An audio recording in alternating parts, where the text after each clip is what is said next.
Okay, we're live. Welcome, everybody, to the Pistons Talk podcast on YouTube. I'm your host, Lance Caprosi. Follow me on Twitter at Lance Caprosi. Follow my co-host, Anthony, if you're not already, at Pistons Talk across all social media platforms. He built the brand. I just jumped on the wagon. We have an up-and-coming young journalist you may have heard of, James Edward. Give him a follow on Twitter as well. That's a terrible intro, James. But anyways, let's get this started. Yeah, I saw Anthony had posted this, and I just want to get you guys' thoughts. Should we be excited that Victor Wembanyama likes Killian Hayes' Instagram post, or is this nothing to even monitor? And whoever wants to take the field, feel free. It's cool. My guess is that they know each other already, just both being French. So I think it's probably more so than that, than him signaling he wants to come to Detroit. If I had to guess. What was the image of him, though? Was it in the Detroit Pistons uniform, or was it just like him working out? Because I think that holds more weight. I mean, if it's just like him driving a car, no big deal. But if it's like a highlight, or if him rocking a Pistons jersey, I think that holds a little bit more weight. Yeah, I didn't see the photo. This is news to me, but I would assume. I mean, either way, to me, I read it more as like this just a guy he knows and was happy for him. Yeah, I mean, I could send you the picture. It was from sideline sources, and they were just posting like I think it was the Mavs game when Killian just went off, and when Wembanyama liked the post. But like, I can guarantee you, if like Evan Fournier went off, Wembanyama probably would have liked the post too. And we're probably just overreacting. I mean, it could be like Frank and Nikola too. Like they're just French players. Like they all know each other. Yeah, exactly. I'd bet money that's it. But we need to monitor this then, because if Victor W doesn't like any other French basketball players' IG posts, we might have to go back and look. That means he might really like Killian Hayes and say, dude, look, I want to go to the States and play with this guy. I mean, really has no say in it. I mean, that's why it's not like a big deal to me. It's like if the Pistons get number one, he's a Piston. If they don't, he's not a Piston. So it's kind of like, there's just like there's no say in it. How do you feel about like the hype of Victor Wembanyama? You think it's fair? Because Anthony was telling me like the NBA bought his rights to, I guess stream his games. Do you think that's fair to him as such a young guy? I mean, is it fair to him? That's a good question. I don't know if it's fair to him, but like I get it, because I mean I like that the NBA is trying to draw interest in the up and coming talent. I like that they're trying to dive into the European market. Like there's a lot of great European players in this league now, and the league never did anything to hype it up going in. It could backfire for sure.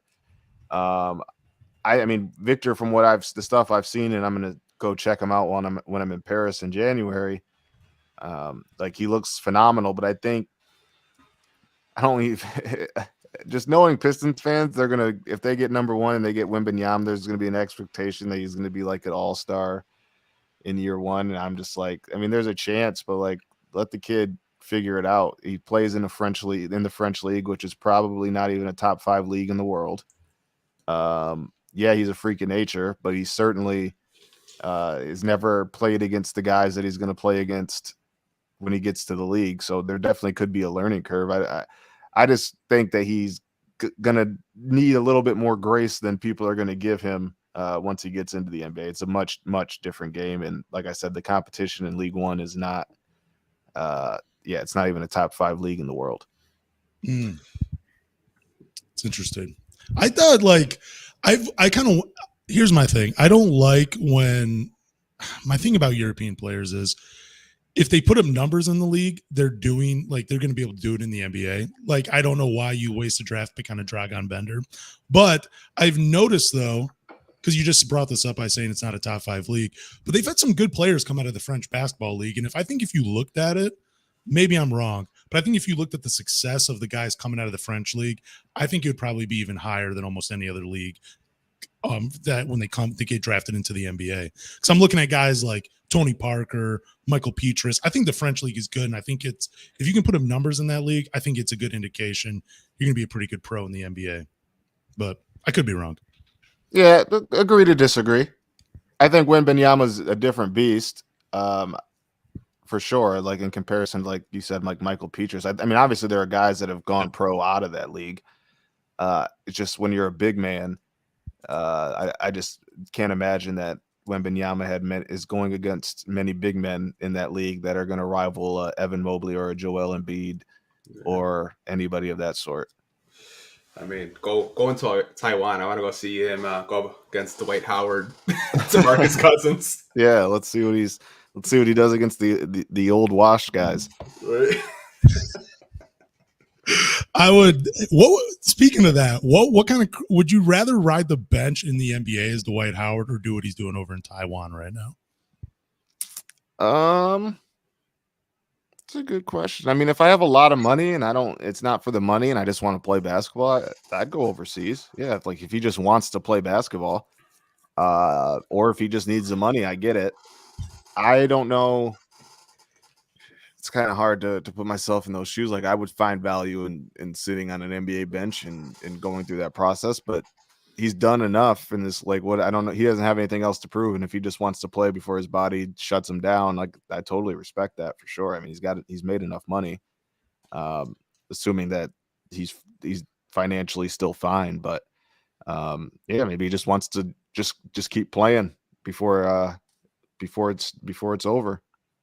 I just think he should try to play point guard over there. Just be like, change it up if you're going to play overseas. And like, I wouldn't want to just be like the dominant Dwight Howard the NBA saw. I just want to reinvent myself as a player, but that's just that'd be a sight to see, point Dwight. So let's get back to Victor Wembanyama to the Pistons real quick, because I mean the Pistons, they have the worst record in the NBA. We can talk about winning the number one overall pick. So do you like his fit with this team? I know we're young and there's still a lot of holes all over the place, but do you like Victor W on this current Detroit Pistons team? Yeah, I mean, I don't think the Pistons should be picking for fit. They, like you said, they're the worst team in the league, so they just got to get the best player. If they think that's Victor, which seems to be the case for every team in this league, yeah, just you take Victor and then build around him. And Cade's a guy that can play around anybody. Yeah, Detroit's in a spot where they just need to get the best player. They shouldn't be worrying about fit right now. That's fair. That is definitely fair. Let's move on to news, though. Let's get this started. So the Detroit Pistons guard Cade Cunningham, the number one overall pick in the 2021 NBA draft, plans to have season-ending surgery on his left shin. Cunningham is expected to make a full recovery ahead of training camp in 2023-24. That is a Woj bomb that came in earlier in the week. So I guess my question is, do you think the Pistons intentionally sat Cade down for a shot at Victor W? Because this seems to be like a popular topic for non-Pistons fans. I saw a couple of videos from other content creators talking about how the Pistons intentionally, shut Cade down for a shot at Victor W. But Anthony, I'm going to turn it over to you first. What are your thoughts on that?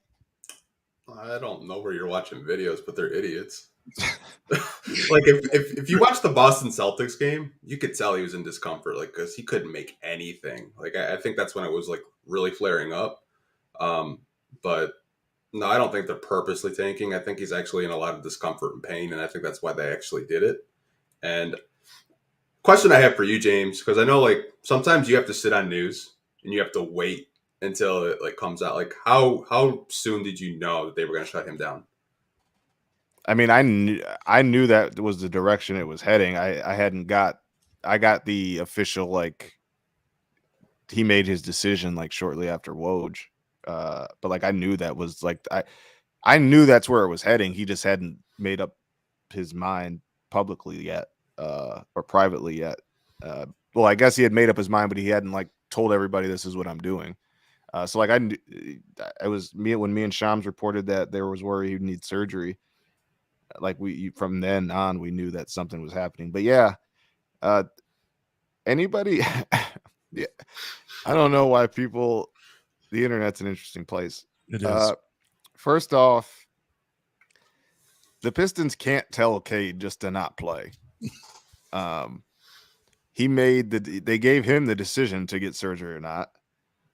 Secondly, if the Pistons were deliberately telling the number one pick, who is trying to prove that he's worthy of being the number one pick and being a franchise guy and wanting to play basketball, with his teammates. Like if they made him sit down, you would hear that like that. I'm just assuming that wouldn't fly for Cade, and that would be something that got out. Like this team is trying to make me sit down so they get Wembanyama. Like that just wouldn't, like Cade wouldn't just go for that. Like he would not want to be part of an organization that goes that drastic of measures. Yeah.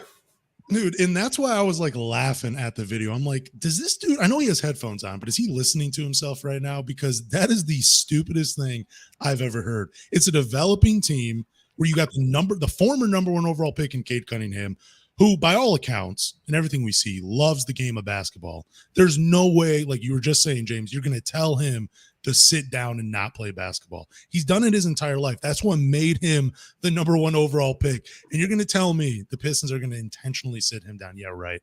It's bull, and I hated it, but we had to bring it up because I don't know. You know, there's a lot of idiots out there in the world.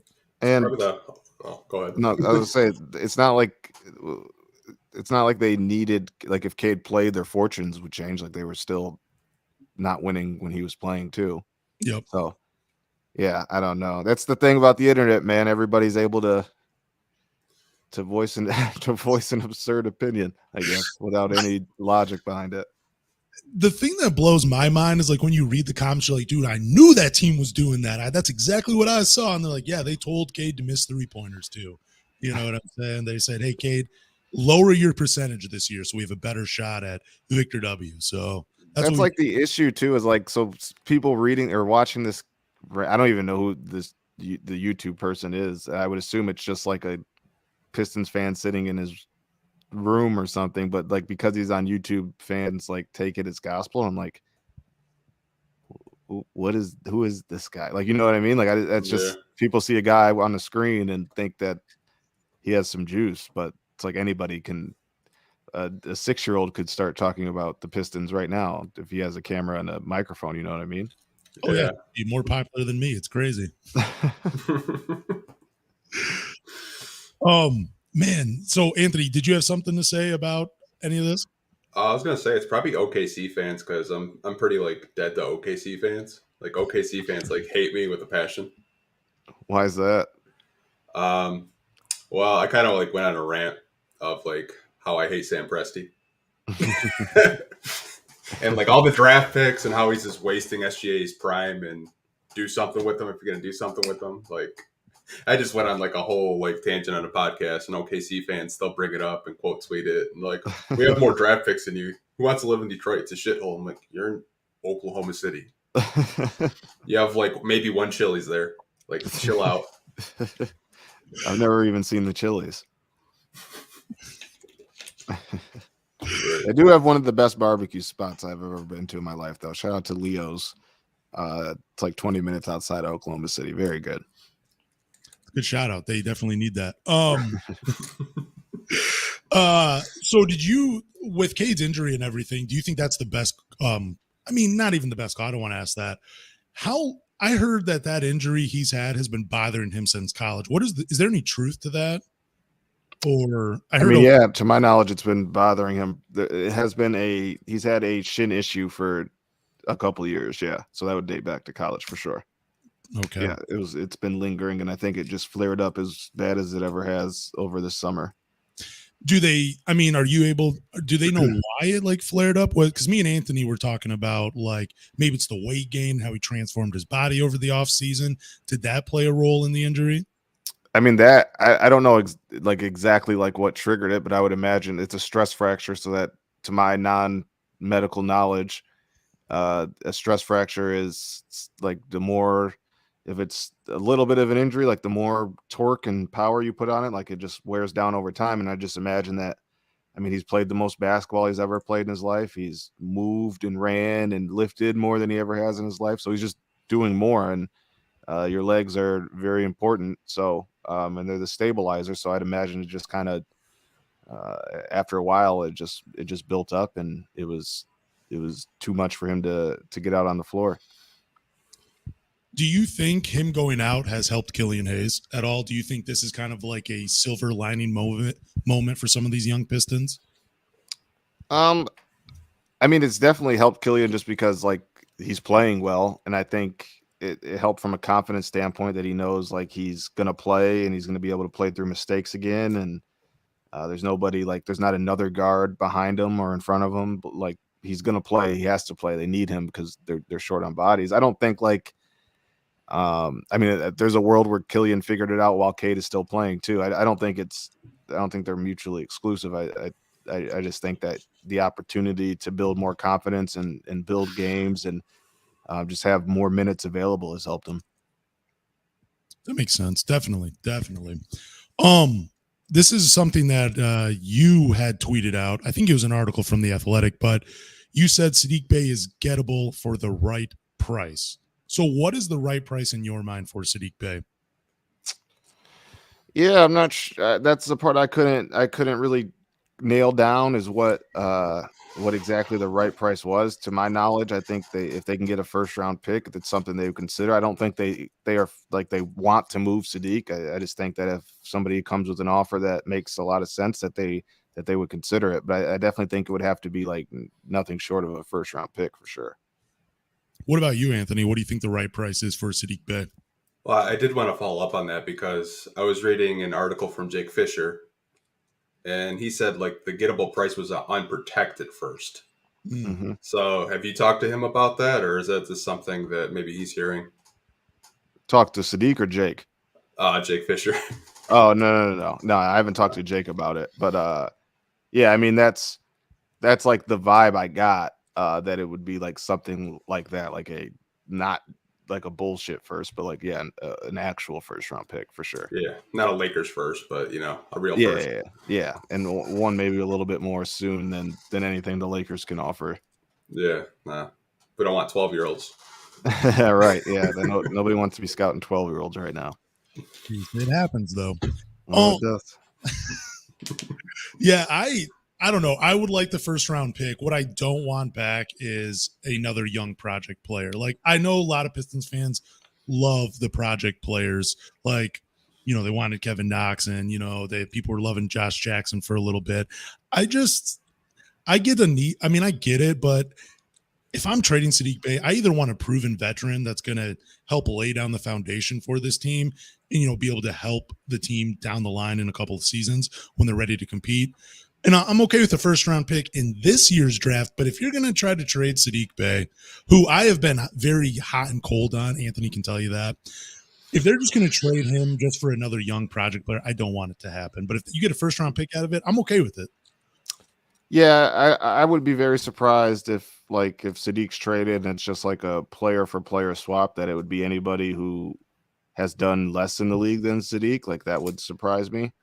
Yeah, I think it would be, if something happened, it would be like an unprotected first or a maybe a package deal or something like that involves more players. But yeah, I definitely don't think they would I saw Pistons fans throwing out like Cam Reddish. I wouldn't see the Pistons doing something like that.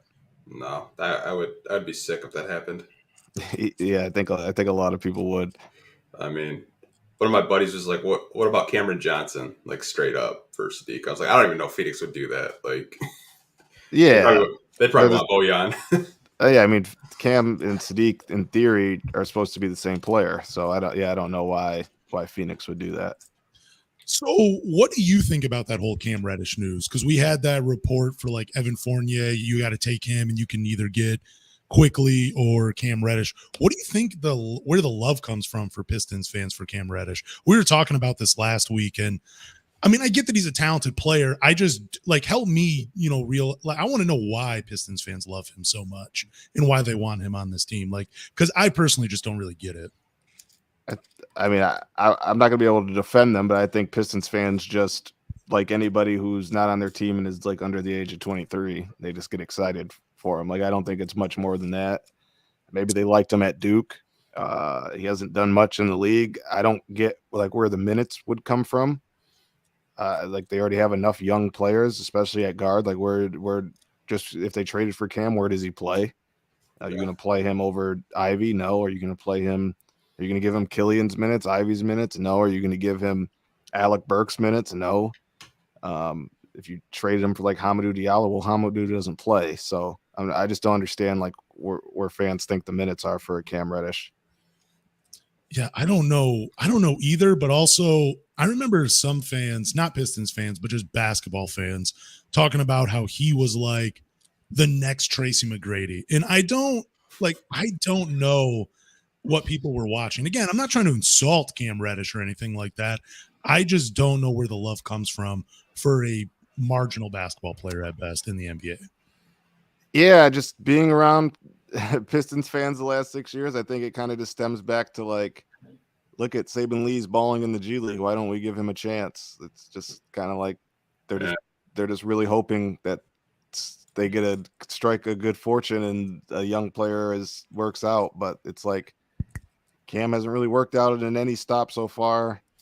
I mean, like I wouldn't be opposed if I were Detroit, like getting Cam Reddish. I wouldn't give up somebody like Sadiq for Cam Reddish. Like if they would take Cam Reddish for a second round pick, sure, I'll do that just to see. But I wouldn't give up anything of good value for Cam Reddish. He hasn't done enough in the league. They have enough young guys as is, and yeah, like I get if people liked him coming out of Duke, and I was one of those people that liked him coming out of Duke, but yeah, I mean, just hasn't clicked for him yet. So let's just talk about Sadiq Bey for a little bit. Where do you think outside of Detroit is like the best fit for him? What's the best trade partner you think that, or that at least you've heard about through rumors that you think would be a great, I guess, again, who is the best trade partner you've heard about for Sadiq Bey? I guess what I'm trying to ask. I mean, I think a lot of teams are just called Detroit to see like what was up because I mean they got moved to the bench. I think several teams like checked in and asked if they'd be willing to move him or just checking in on the situation once he got moved to the bench. I don't think there's been like any serious formal trade request that Detroit has considered or at least accepted. I mean, but to try and answer your question, like Sadiq just seems like the most Spursy player of all time. Like it just feels like if he was going to go somewhere, it'd be like somewhere like San Antonio. See, I think Miami. He just has like that hard work that they really like there in Miami, and I feel like they might be able to unlock something for Sadiq Bey that he's not going to do in Detroit. Like for me, I like Sadiq Bey. I just don't see him reaching all-star level in Detroit. But I think in a place like Miami, for some reason, I don't know why that would be. Like I would love to see him go to a place that where his game can just expand. If it doesn't happen in Detroit. I don't know why, but I think Miami is just like the perfect Sadiq Bey fit. Yeah, I mean, Sadiq to me is one of those guys, and actually I talked to him today and I got a story coming out in the morning where we just kind of talked about everything from him being benched to self-doubt and stuff like that. So that'll be up on The Athletic on Sunday morning. But I guess I look at it like this. Like I understand that fans want all their players to like try to be all-stars, but like you don't need every player to be an all-star. Exactly. And I think Sadiq brings a lot of good things to the table. Like that's one guy, like I know Pistons fans are like scorned by Middleton and Dinwiddie. Like that's kind of the one guy that I'd be afraid to trade just because of how hard he works, the ability to shoot the ball, the improvements he's shown off the dribble, just the mentality he has. Like I could see that guy, like I could see it all clicking at some point. That's just just knowing him and his makeup and some of the performances he's had in his short career, like that would just be like one guy I would have pause trading because he feels like one of those guys that would come back to bite you, like a Middleton. Jeez, I just feel like it. Like I'm not saying I guarantee he'll be an all-star, but like if just his whole vibe and aesthetic and how he goes about working, like if there was one guy, I'd be like, oh man, if we trade this guy, I could see him like end up being like a 20-point scorer. Like it would be like Sadiq to me. Like he just built kind of like that. See, I don't see that. Like I love Sadiq Bey when he was first drafted. After a couple of games, I'm like, oh, this dude might be the next Danny Granger. Kind of cool. That's what I'd love to see. And I'm sure there's a universe out there where he reaches some crazy peak like that. But I can see him being a 20-point scorer on a bad team. I've always said if Sadiq Bey is your number one scorer, your team's probably not very good. But if he's like that fourth option on a team, where he's hitting shots, playing good defense, I think that's a more valuable role for Sadiq Bey than trying to be the guy on a team. Yeah, no, for sure. I think that's what the Pistons hope. I think that's what they want him to be. like I said earlier, like every team needs those guys. Not every guy you draft not every guy you draft should have expectation of being an all-star. Like you have to build a roster, and 85% NBA rosters are actually more than 85. 95% NBA rosters are role players. So I think that's the most important thing is just cultivating a culture and keep pushing him to be himself and continue to get better and hope that he just finds a little bit more consistency. And he's been playing better as of late. He shot close to 38% from 3 in December. So he's starting to come back around. So, go ahead. My bad. No, it's funny you said like Middleton and Dinwiddie because we literally got in a debate. Like I shit you not, it was 45 minutes because Lance is probably the biggest Sadiq Bey hater like I've ever come across. Like he loves Isaiah Livers because he's from Kalamazoo. Yeah, like he mentions Isaiah Livers at least once a podcast. Like I'm surprised he hasn't mentioned him yet. But I think out of like Sadiq Bey, Isaiah Stewart, Killian Hayes, I think he has the most potential, and I think he hasn't even untapped like what's there yet. Like, he's a really good 3-point shooter. Like this year, he's been taken to the hole a lot, and that's like a part of his game where I didn't really think he'd get developed this fast. Mm-hmm. He's in his third year. Like, I think people called me crazy, but like I kind of like look at him and Kawhi Leonard in the same, not like the same player, but kind of like the same mold a little bit. Similar makeup, yeah. Yeah, but like when I look at him, like I would hate to trade him because like you said, he could be like a Dinwiddie, he could be like a Middleton where he develops into a 3-level scorer and maybe an average defender. And the Pistons fans, you know how they are. Like we gave up on them too soon. Like, yeah, I think go ahead. No, go ahead. I just always caution Pistons fans like when a player is in your place in your building and you maybe had high hopes for him, but he's settling into a spot as like just a solid role player. Like it doesn't mean you have to move him. Like every team needs those guys. I just caution fans to just let a team be built, not hope every player is an all-star. And if they're not, then you cut bait on them. That's just not viable. It's not good for anybody's health. Here's my thing. I don't hate Sadiq Bey. I hate fans that love him too much. Like, and it seems kind of a weird thing. I just don't like unrealistic expectations for players. Like, I like Sadiq Bey's game. I just don't like when people think, every player we drafted is a multiple-time all-star. And I hate the fact that they're like, man, Dwayne Casey fucked up because they moved Sadiq Bey to the bench. It's like, dude, he has a game built to be coming off the bench. Like, he gets hot and cold. Like, he's kind of inconsistent. He's going to have these big, huge games. But I don't even, like, he's averaging, 14, 15 a game? I don't even think he's had 14 or 15 in a game. And that's what I mean by, like, he's like a six-man. Like, he's either above that average or he's below that average. And for Sadiq Bey, I just want to see more than scoring from him. Like, I want to see him develop other parts of his game, but I don't want him to take away from like Killian Hayes as a playmaker, Cade Cunningham as a playmaker, or Jaden Ivey as a playmaker, because I think all three of those guys are better than him at it. And one of my biggest concerns about Sadiq Bey is he gets tunnel vision too much. Like, he'll get the ball, and I think, he could probably pass it out, relocate along the perimeter, but he like checks people off and then tries to drive and do too much, and it puts the Pistons in a bad offensive spot. So those are my complaints about Sadiq Bey. Maybe it's unfair, but no, I think it's fair. I think he does get tunnel vision at times, and I think that's one thing the staff really wants to see in his development is doing a better job of making the right read. But yeah, he's still young. Like it definitely comes. But I definitely think that's a fair criticism. But yeah, I mean, you guys know, like fans overrate all their players. If we're being honest, we see, I mean, who's everybody's favorites? Cade, Jaden, Jalen, Killian. I think some of those guys are going to be really good players for a long time. Right now, none of them have done anything. Yeah. But people, you can't talk crazy about any of them. But like at the end of the day, that's just sports fandom anyway. Like that's just what it is. Yeah. So you mentioned something. I don't want to take too much away from the article you were talking about that's going to be released tomorrow. But did it affect Sadiq Bey to come off the bench when they made that move? Like, did he take that personally, or did he kind of see like, okay, this is just a new role for me? Yeah, without giving away too much, like he obviously wasn't like thrilled about it, like clapping and excited, but he certainly understood where it was coming from, and he understood what Dwayne wanted to do, and he just talked about kind of the doubt or lack of doubt, and just making sure that he doesn't let that get to him and bother him. It's really insight. I don't want to put words in his mouth. I can't recall it all right now, but it's certainly definitely worth checking out. He got really he got very vulnerable, for like lack of a better term, just like being honest and open. It's definitely worth checking out just to hear his thoughts on everything alone. Awesome.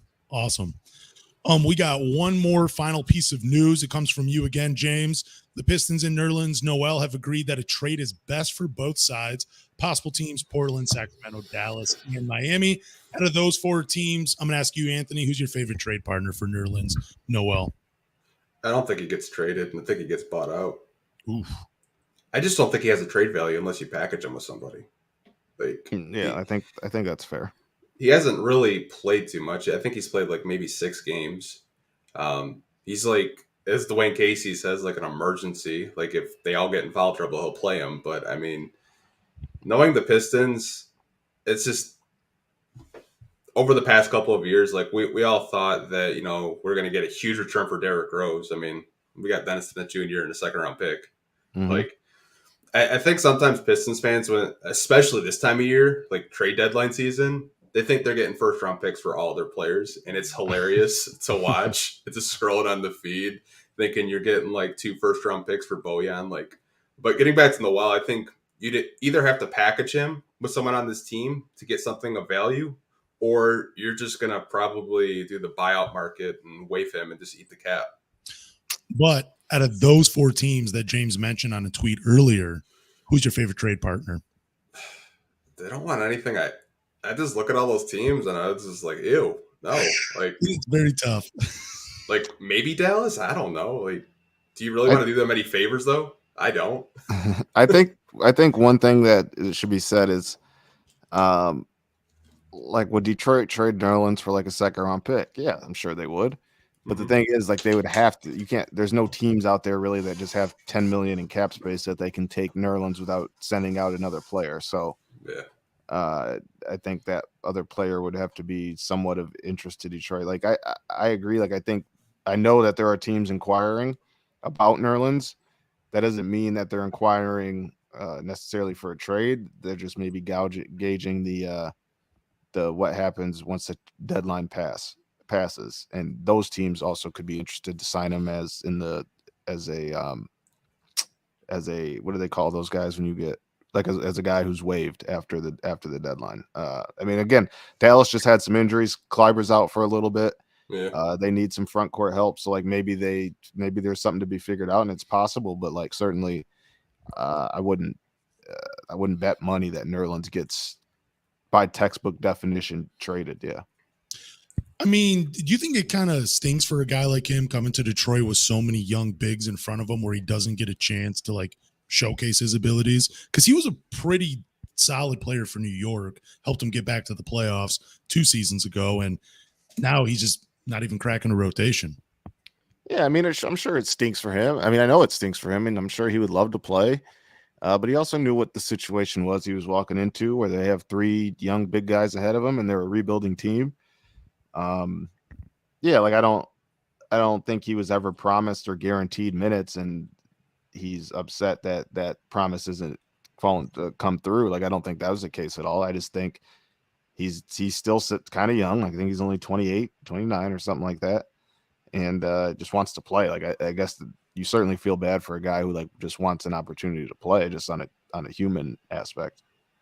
Well, I mean, I look at it from his situation where it's like, dude, no matter what you do in practice, you're not getting ahead of these guys. Like, why would I want to be on this team if no matter what I do? It kind of sucks for youngish veterans to go to a team like Detroit because, again, I don't feel like there's anything Nerlens Noel can do to actually crack the rotation because they have so much invested in Marvin Bagley, Duren, and Isaiah Stewart. Like, it just seems like a shitty situation. And hopefully Detroit, either they buy him out like you guys are saying, or they find a trade partner. Even if it is for a 2nd-round pick, I'd be happy for Nerlens Noel. Like, he's a guy that I just want to see, get some playing time.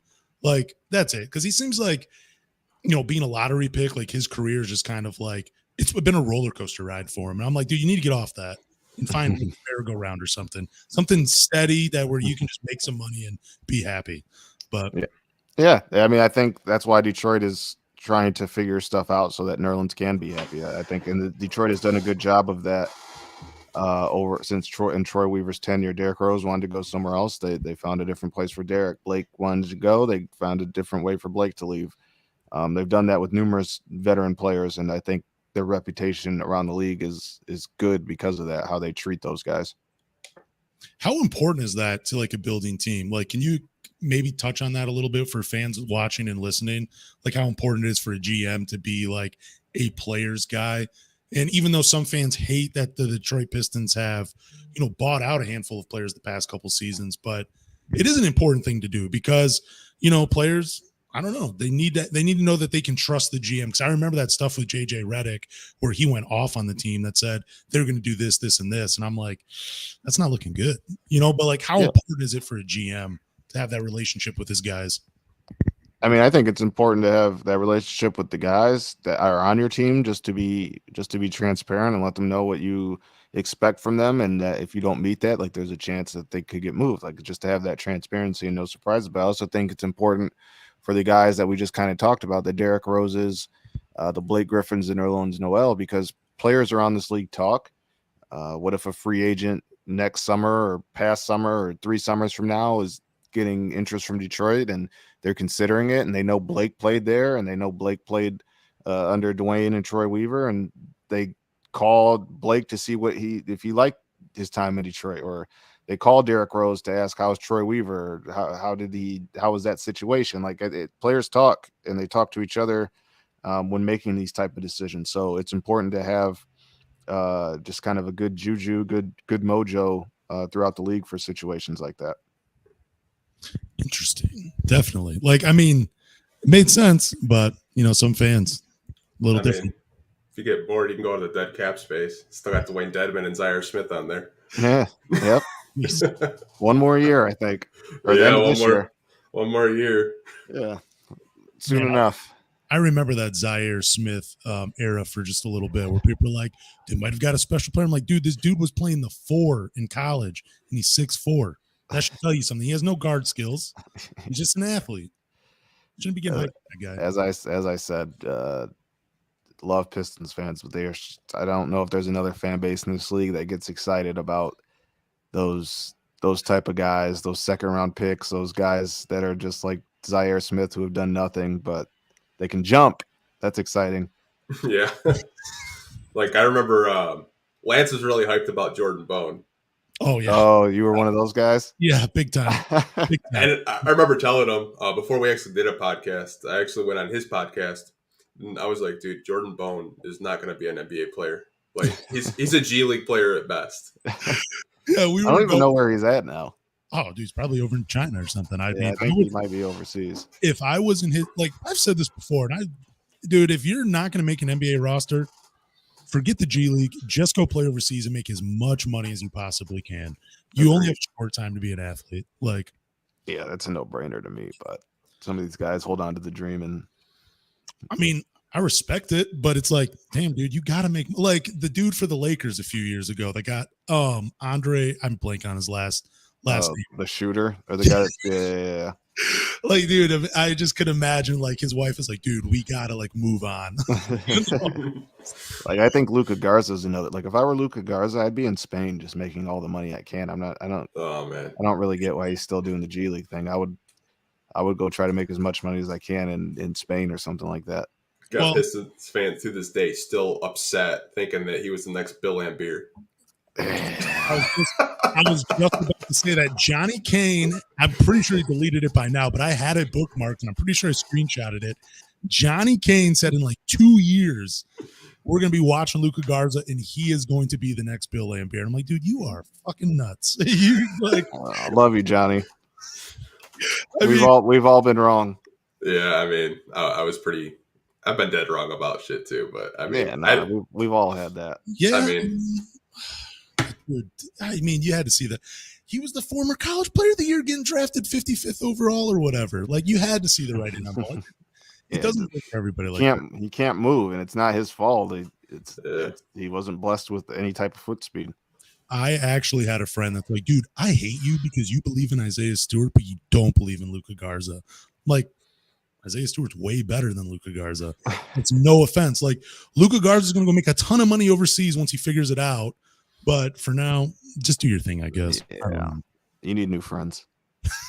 Yeah, I keep telling him that. Like, you go like in the dark space of Twitter where I'm not even at. Like, I see you like arguing with these Pistons fans that I just have muted. I'm like, dude, how do you do it?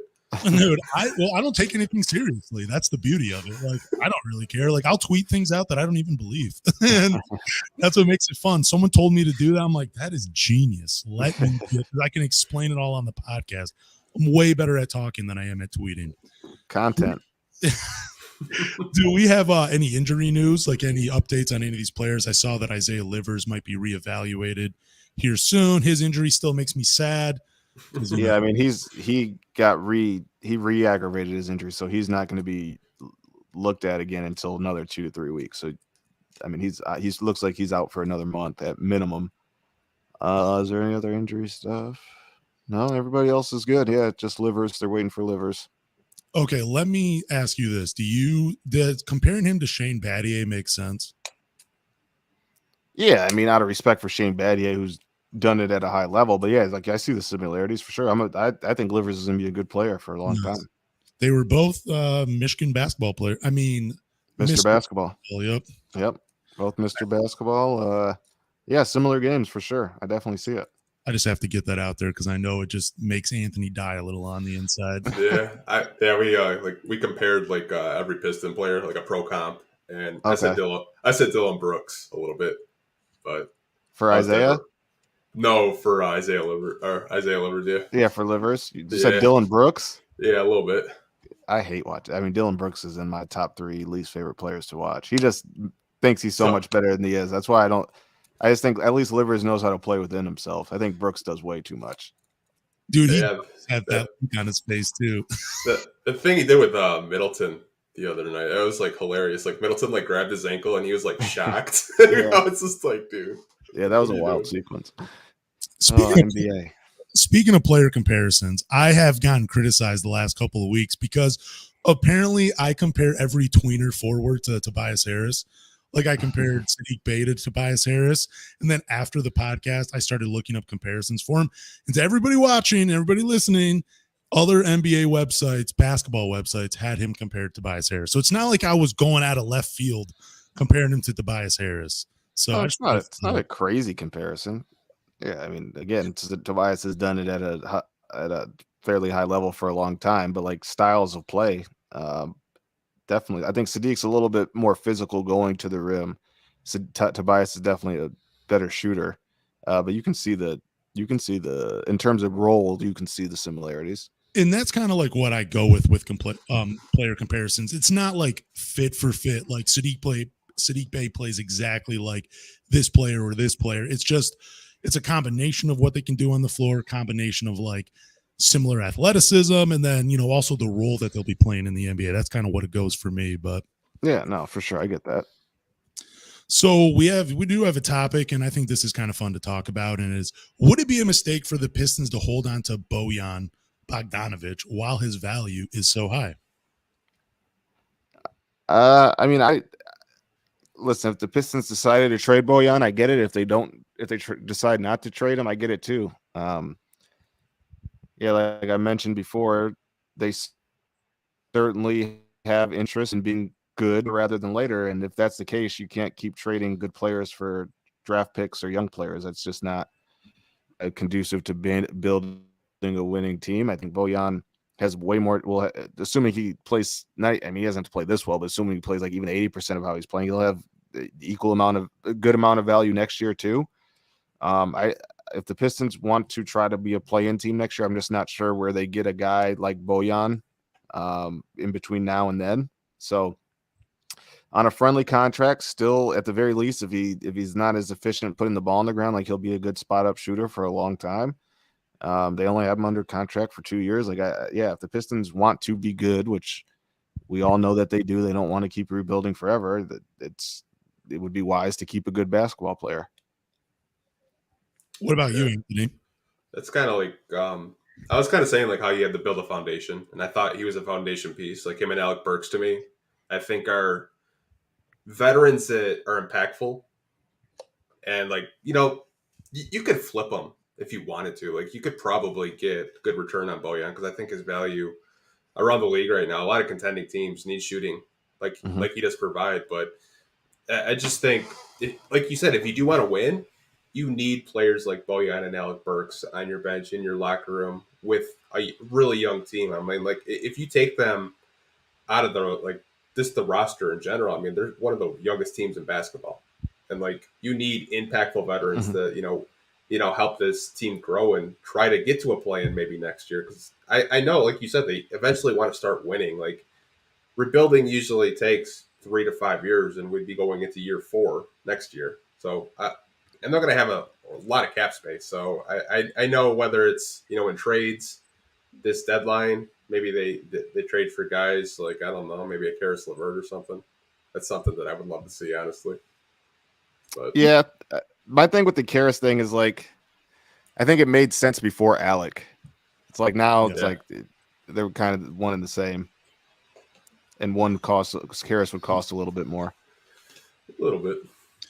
Yeah, I'm in the same school of thought as you guys, though, when it comes to Bojan. Like, I don't think it would be a mistake if the Pistons held on to him, because I agree with Anthony. You got to have a foundation for this team to win. And Bojan, to me, is a guy that he's a solid building block, even though he is 32, 33 years old, which is ancient, for professional basketball. It's just, man, his skills and like what he can do on a basketball floor, it ages so well that he's still going to be effective, probably even a couple seasons down the line. So I don't think it would be a mistake. I don't, like I said earlier, like I love first round picks, but they don't play for you. You know what I'm saying? Like I'd rather watch Bojan than wait for a first round pick. So I don't think it's a mistake. I'd rather see him play. But who do you think has a longer future here in Detroit, Bojan or Alec Burks?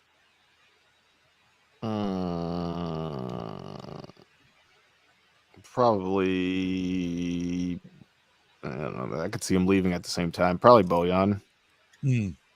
Just because I think it's easier to replace what Alec does. Actually, I take that back. Alec, only because Bojan's just older. So, I mean, maybe there's a world in which Bojan maybe declines a year from now, and then the Pistons don't pick up the guarantee and he's gone. Burks has 2 years, and I could see if he likes it here, which as far as I know, he does. Maybe you get him for another year or something like that after that. I mean, I don't think both those guys are going to be here 3 or 4 years from now. Ooh, okay. Yeah, that makes sense though, because some of these, younger guys are going to be getting up there, taking over these roles. I have a question, and it's a little random. I just thought of it, but we've talked about this on the podcast before. You're an expansion NBA team. Okay. You get your choice of Killian Hayes, Sadiq Bey, or Isaiah Stewart. Out of those three, who are you taking to start? Not really build your team around, but you know how expansion teams work.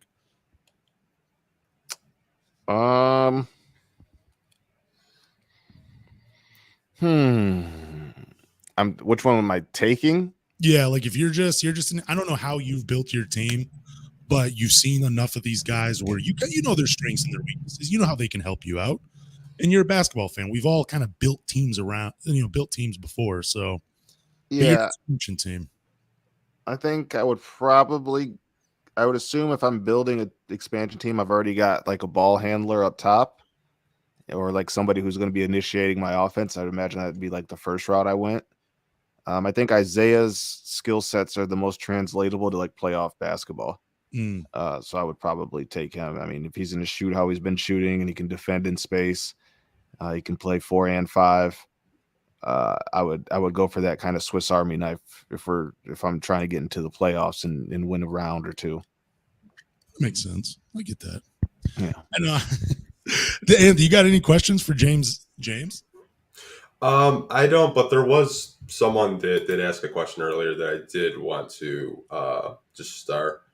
Let's see if I can find it. Like outside of like Alec Burks or Bojan, or do you see like anyone on this roster you think that could kind of go under the radar and just get moved? Like I think the only one who would be a surprise if it happened would be Sadiq, which I don't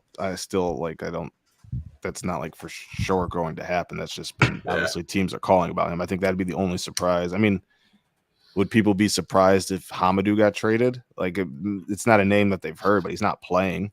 Yeah. So I guess like maybe that. But like I don't see, unless there's like a big star that becomes available or is available and we don't know. I don't see the Pistons like packaging any like a couple of the young guys together yet to go for a swing for the fences. Not this year, not with this draft class. They would maybe do that a year from now or the summer after. Yeah, I mean, I heard something pretty wild. I was like watching the game last night, and my buddy Corey, who covers the Pistons for MLive, he texted me. Corey Woods, yeah. He texted me. He's like, "Yeah, Pistons are trading Marvin Bagley." I'm like, "What?" Like, why would they trade Marvin Bagley? So Casey said he doesn't fit anymore. I'm like, I said, dude, go watch it back. Go watch the interview. Maybe he took it out of context. Like, yeah. I couldn't see them moving on from Marvin at all. If he's basing it off what Dwayne said, and Dwayne said it again today, which was no disrespect to Marvin, but he said that Duren and Bagley fit together as starters better because Marvin's a 4-5, while Duren knows he's a 5, and Stewart knows he's a 4. So that's why he said he thinks it's better to bring Marvin off the bench and he can kind of feast on backup bigs. I don't think that means he's getting traded. They just unless they're like again, I don't think there's anybody out there that's trading for Marvin's contract alone. Unless we're in a world in which Marvin gets traded, it's like a big deal coming. And I just don't see the Pistons doing that. Marvin is not getting traded alone. No.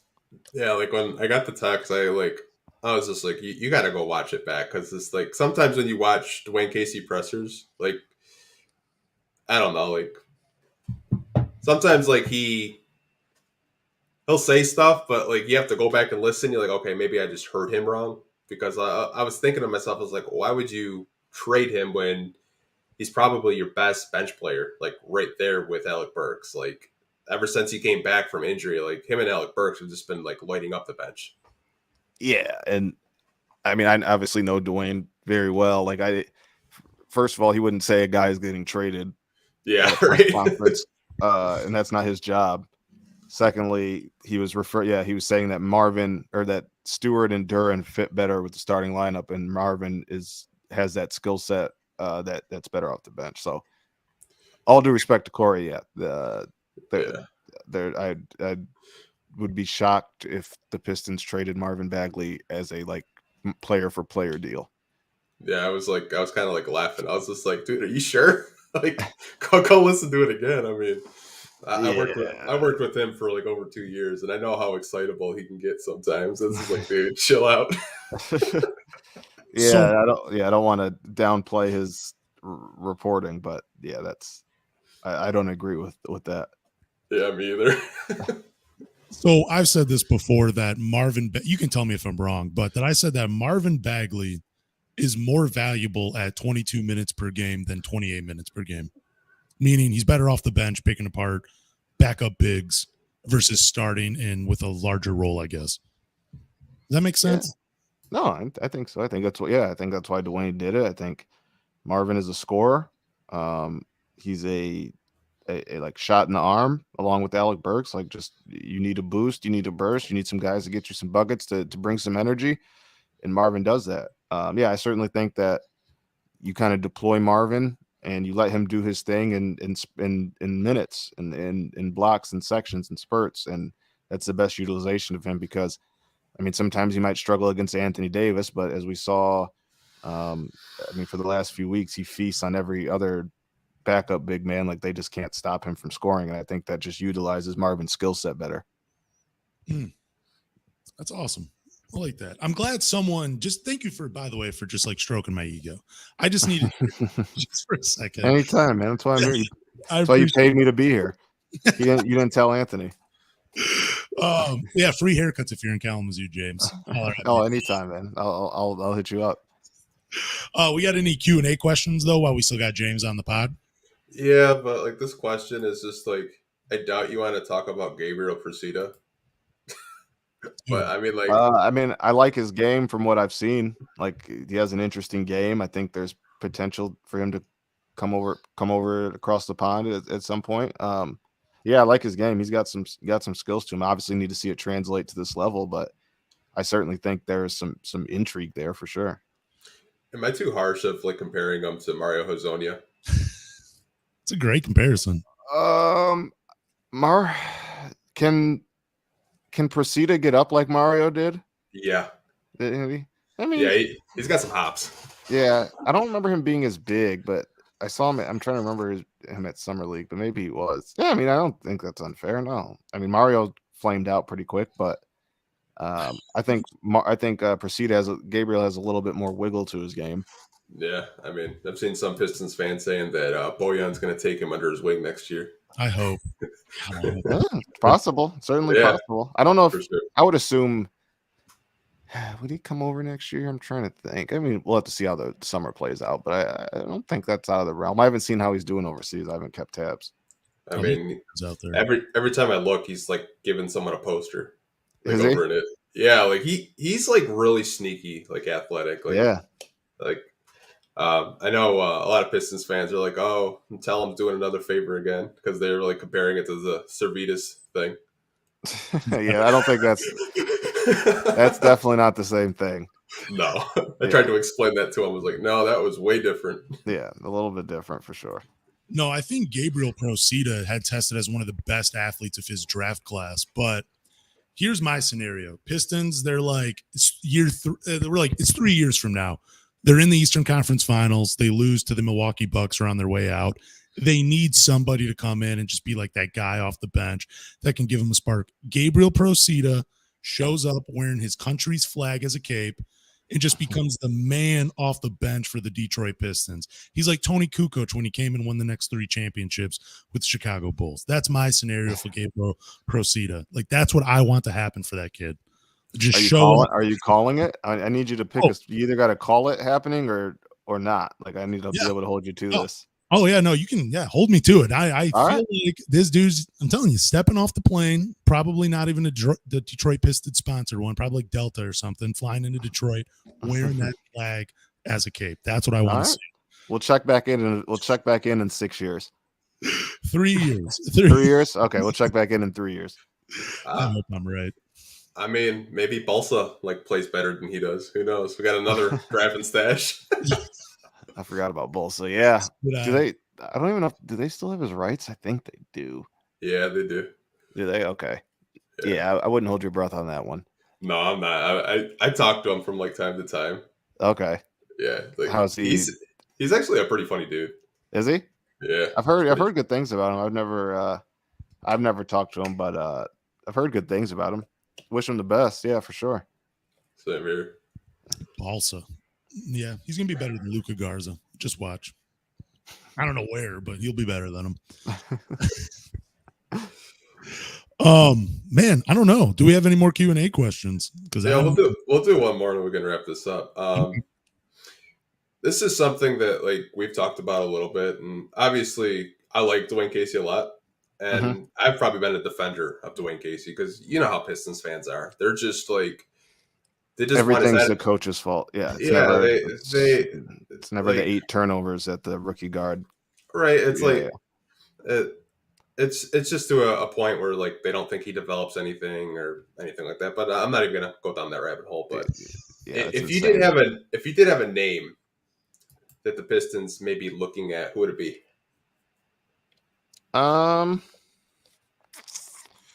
Let's see. I mean, Jerome Allen on staff, Rex Galamian on staff, Jay Wright. That's interesting. Yeah, there's a couple names. Those come to mind. I've had one for a long time. Who? Jerry Stackhouse. Add him to the list. Yep. Add him to the list for sure. I would assume he would get interviewed. What about Lindsey Hunter? What is he? Juwan Howard. He's not leaving Michigan, bro. Don't even say that. I'm a Michigan fan. Like, I know Oregon, but I love Juwan Howard. Like, I don't want it. You can love him in Detroit. I don't want to. You just ruined his day. You have no idea. There's a lot of Michigan people in that Pistons front office. I know. It's weird. It's weird. What's more important to you, a Pistons championship or Michigan State beating Michigan in football? Oh, Michigan State beating Michigan for sure. Yeah, my checks are the same whether the Pistons win 82 or win 0. So tell me if you agree with this or not. I saw this on Twitter, and I know, Anthony, I go down the dark pathways of Twitter. But, this random Twitter user had said, he called out a few Pistons content creators. My name was not on the list, which I'm ashamed of. Said that he only listens to podcasts that criticize Coach Casey. How fair is that to guys like us that don't criticize Coach Casey? Should he give us a chance? Listen to the podcast and, tell us for himself. I don't know. I think that's a weird statement. I just don't I can understand fans like, again, fans can fan how they want, they can have their own opinions, they can feel however they want. But like, if over the last they started rebuilding in Dwayne's second season. Yeah. Mm-hmm. Like I know this goes back to what we were saying earlier, like every fan, like not every fan, a lot of fans overvalue their players. Like what did you expect for them to do? Yeah. Like, you thought they were going to be in the playoffs with a bunch of 20-year-olds? Like, the rebuild started last year when they got Cade. The whole point of the previous 2 seasons was to try to get the number 1 pick, and then they got that. Now it starts. You build around your franchise player.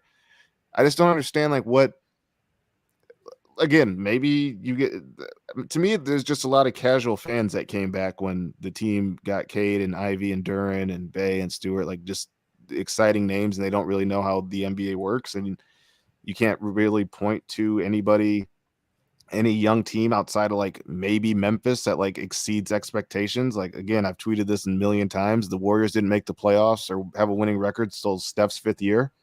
Yep. Pistons don't have a Steph Curry on their team. So like, I don't understand what fans expected from Dwayne. And if it's like players don't get better, well, Killian Hayes looks a hell of a lot better to me. Isaiah Stewart looks a hell of a lot better to me. Jalen Duren looks a lot better to me. Blake Griffin had his best year of his career under Dwayne Casey. I just don't. To me, it comes back to fans having weird expectations, and when those aren't met, fans like to blame the coach. No, I agree, and that's what bothers me because every coach in the NBA and all levels of basketball makes some mistakes. Like, you can be. I don't understand how people are this critical of a guy. Like, yeah, man, he's not going to do everything right. If he did, he wouldn't be coaching the Pistons. Like, I mean, come on, man. Like, give the guy a break. Without him, you don't have Kate. You don't have Ivy. You probably don't even have Duren.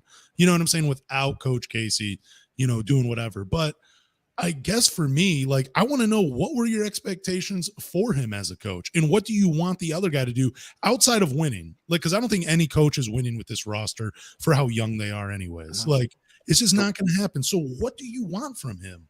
What do you need to see for you to stop criticizing him? I just so Dwayne was brought here initially to win. Mm-hmm. And what did they do his first year? They won. They made the playoffs. Yep. Then after that, ownership decided that they want to rebuild. The players love him. You see Isaiah Stewart got yanked in the 3rd quarter when last night when they were down, and Isaiah went up to him and shook his hand and pat him on the butt, even though he got pulled for playing bad, because they respect him and he understands why he was taken out, because of the culture that the Pistons built. Like, the part of this rebuild is building a culture, building a place where players want to come work, where they want to come play, and having somebody they want to play for.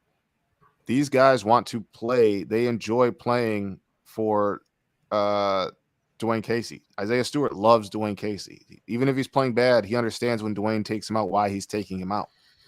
Like, the wins and losses, again, that goes back to expectations. And I'm very, very sorry for you if you thought that this team was a playoff team coming into this season.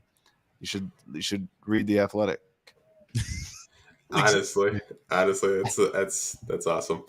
It's funny though, like, fans don't realize how bad the books were when Troy Weaver got here. Like, they were so bad. Like, I think last year was this summer, or last summer, whatever you want to call it, was probably the first year where Troy actually had decent cap space where he could play with a little bit. Yeah, it was. And what did they do? They went and got Bojan. They went and used the cap space as salary filler and got you guys Jalen Duren. They got you guys Boyan. They got Alec Burks. Like, I understand like people want a winner and they're tired of waiting or whatever. Well, that's a Pistons problem. It's not a Troy problem. Just because things were bad before Troy got here doesn't mean he needs to speed up the process because you're unhappy. He's actually the one doing it the right way, which the GMs before him did not. So they've only been rebuilding technically 3.5 years. I only say this is the second year of the rebuild because they got Cade last year. Again, I think casual fans got excited about the young players that have come in, see these names and think that that's going to like equate to winning. And that's just not, the NBA is not the NFL. It's not how it works. Yep. Yeah. I don't know. I just think it's, again, like going back to Coach Casey. I mean, I don't know enough about X's and O's to be like, oh yeah, this is why he's a bad coach. But like, yeah, I mean, I guess I see some of the substitutions where I'm like, okay, you probably could have played this guy a little bit longer. You probably could have rode the hot hand, but I always think there's a method to it. But I don't think he's a bad coach just because you disagree with what he did. You know, I mean, like it's a tough position to be in, and I don't know. I just think it's unfair for him. So, you know, I hope the best for him. I guess that's all I can really say. I mean, I met him when I was working at Woodward Sports. I mean, nicest guy I've ever met.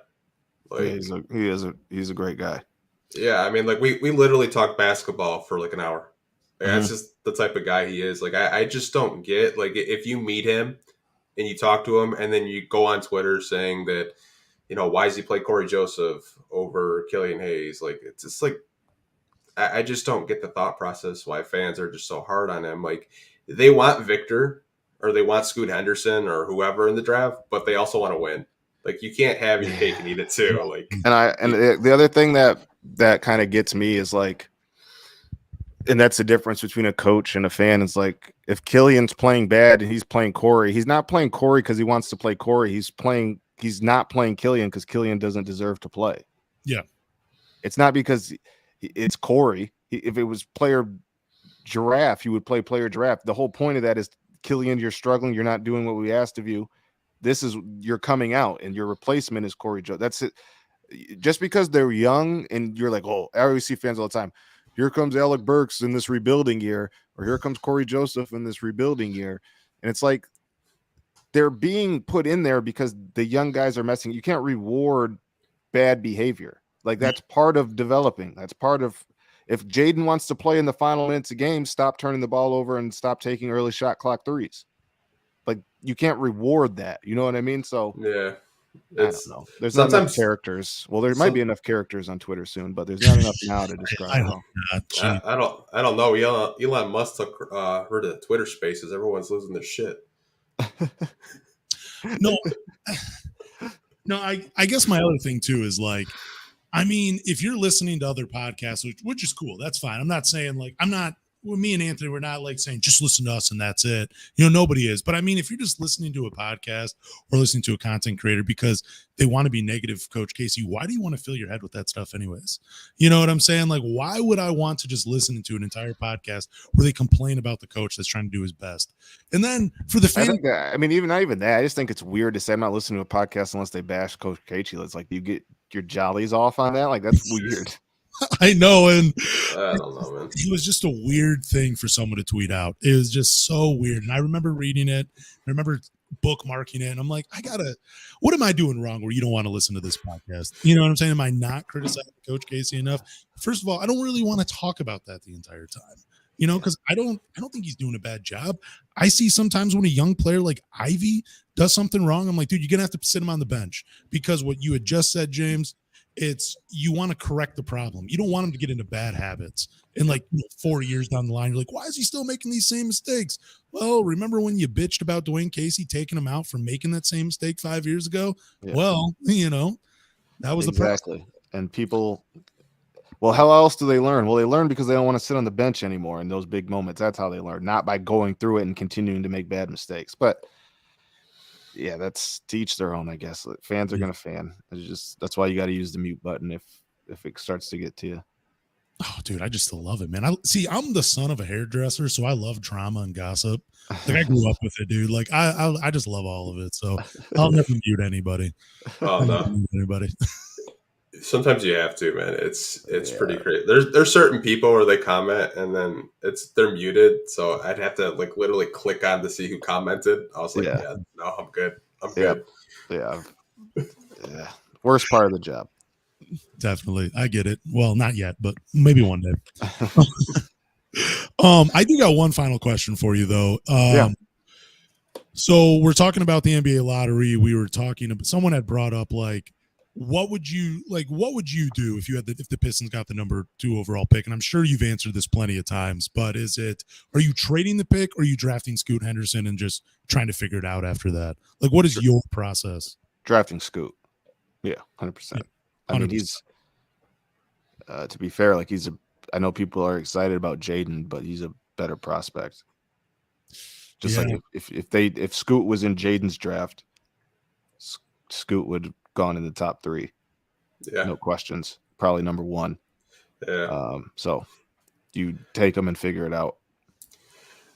Do you think like you could see a lineup of like Killian, we'll just say Killian, Scoot Henderson, and Cade? Do you think that works out towards like, because I think Cade could pretty much play 1 through 3 and not skip a beat.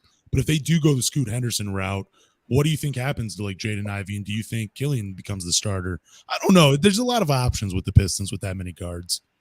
Yeah, I mean, I think there's a world where you kind of deploy Ivy off the bench as like your go-to guy. Maybe he starts, maybe you work a trade. I don't know. Yeah, there's different routes you go through, but you definitely take Scoot if you think he's the best player. Like the F a fit. This team has won 8 games. Yeah, I mean, low-key, I don't think we're gonna be lucky enough to get another top lottery pick. Like I'm looking like at Brandon Miller out of Alabama. Like I think Brandon fits well. Like if we're talking about fit, like going back to that, like the Pistons need a Brandon Miller. Like literally, like I'm looking like I probably watched like 2 hours of just highlights. I'm like salivating over here. I was like, okay, I need a Brandon Miller on my team. Dude, okay. The only thing that scares me about him is he's not very good at the rim. Like from what I've seen. No, he's not. And that's the thing that freaked me out about Jabari Smith. Like the dude can shoot, but you're 6'10", 6'11", but you're afraid to take it to the hole. And historically, you were one of the worst shooters at the rim, or not shooters at the rim, but like you took inside the arc. Yeah. So yeah. Guys that rely on their jump shot like that, man, I don't know. I have a problem. Yeah, no, I get it. Yeah. I mean, I'm not even going to answer the Amani Bate questions because it's just irritating at this point. Dude, he might be Austin Day. That's what I say about him. He might be Austin Day. I'm not him at all. My guess is the Pistons wouldn't, again, unless they really, really like him and think they can build a good support system around him. I don't know if they would want to take him and have him play in his hometown. That might be distractions. But you never know. That's just me spitballing. I don't know that for a fact or anything. That's just knowing that certainly he's obviously had some surrounding baggage with him. Yeah, I'm just saying in the standpoint of like some fans actually want to take him like with the Pistons lottery pick, and I'm just like, you obviously just look at the box scores. Like you actually haven't watched him play at Eastern. Yeah, he'll be like at best the late first. See, he just doesn't have the flexibility or like the athleticism. I mean, he can pick his spots pretty well, especially for a young player, but I don't know. He has bad footwork. Adam Morrison had bad footwork, so small arms. Yeah, he does have ever since Troy Weaver had said you need to watch. Like I watched Isaiah Stewart's feet, beautiful feet. That's pretty much all I watch when I watch basketball. It's just it seems like it's so important. So no, it is. It is. And Imani just does not have it. I mean, it'd be cool. It's a great story if he works out. I just don't see it. I don't know where the love comes from, but whatever. Yeah. So, I guess we could probably end it. I would still love to continue to talking to you, James. I mean, we could probably talk to you for like 3 hours on this thing, but I know you have to do. So, no, I appreciate you guys having me. Thank you. Appreciate the support, and hopefully all the listeners enjoyed this, and I hope the Pistons fans enjoyed us shitting on Pistons fans, but it sounded entertaining and it was fun. And yeah, just let me know. I'm around. Just let me know if you need me. I'll be there. Awesome. For sure. We definitely did want to have you on for like a long time. And I was like, dude, we got to get James on. No, I appreciate it. But I'm glad we could do this. We definitely would like to have you on maybe after the trading deadline and maybe talk a little bit of draft. Yeah, just holler at me, man. Just let me know. For sure, man. We really appreciate it. Yeah, anytime. Appreciate you guys. I'll see you. Okay. All right. Thank you guys for listening to the podcast. You can follow me on Twitter at LanceCapRose. You can follow Anthony at Pistons Talk across all social media platforms. You can find James on Twitter at James Edwards III. Subscribe to The Athletic. I'm telling you to do it. Anyways, after you do all that, go to Google, Spotify, Apple, wherever you listen to podcasts. Subscribe to the Pistons Talk podcast. After you subscribe, leave a review, drop a rating, but more importantly, tell a Pistons fan. Peace. Peace.